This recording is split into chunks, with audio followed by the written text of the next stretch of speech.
Hi guys, Coach Jeff here, and this week's Learn to Train Minute we're talking about how to become more hippie. Now we're not talking about bringing more flower power into the world, but in fact we're talking about getting better activation or control of your hips, so your glutes and everything on the back side.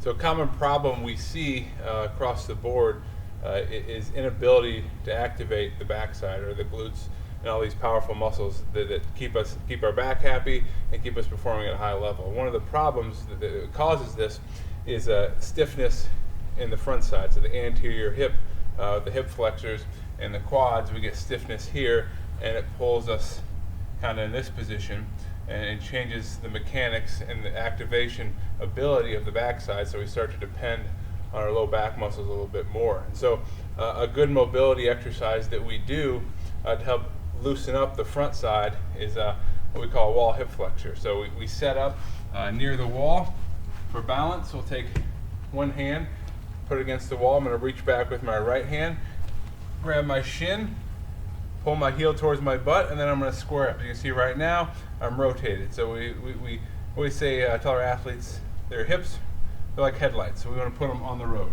So we're going to keep our headlights on the road. We're going to square up, and then instead of driving the hips forward, where you see, hopefully you can see I'm extending at my back or arching my back, we want to keep the low back stable. So we're going to actually brace a little bit in our anterior core and think about creating length. So we're going to try to put our head on the ceiling and get long through our spine as we square up, and then we're going to take big breaths in through our nose, out through our mouth. And as it loosens up a little bit in the front side, we can start to shift forward a little bit. But the key is to maintain that length throughout the exercise, and you should feel yourself start to open up in the backside, and in turn, you should get better activation on the backside. So this is something that almost all of our athletes utilize to some degree, and we highly recommend it. So try this one out and see if it helps decrease your stiffness in your low back a little bit and start to open up the front of your hips so you can get more power in the backside.